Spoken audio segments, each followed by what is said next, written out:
Ինչն է ստիպել քեզ լինելով ինքնաբավ, ապահովված, իր տաղանդը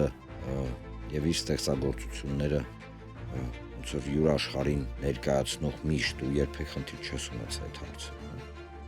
Ինչն է ստիպել քեզ հայացքդ նետել այն գործընթացներին, որոնք տեղի են ունենում։ Արման ջան, երազում եմ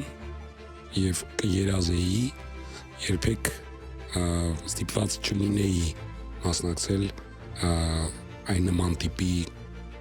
ինչ-որ ելևէջներին կամ այս նման տիպի ինչ-որ միջոցառումներին, քանի որ դա կլիներ միայն այն ժամանակ, երբ որ երկիրը կլիներ ինքնաբավ, երկիրը կլիներ խախանդ, խաղաղ, կլիներ երկիրը կայացած, ես ստիպված դուրս եկա, քանի որ հասկացա, որ այլևս կարող է եթե մի հատ էլ ես լռեմ եւ ոչ միայն իմ մասին է խոսքը,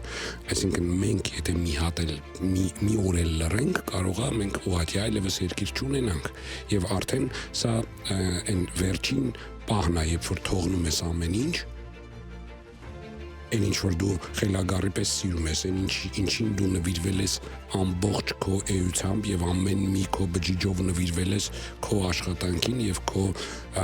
միջավայրին, դու թողում ես ամեն ինչ եւ գնում ես մի միջավայր, որը քոնը չի, բայց դու գնում ես, քանի որ հասկանում ես, եթե դու չգնաս, ապա կկորցնես, էլ չի լինի այն միջավայրը, որի մեջ գտնվում է քո միջավայրը,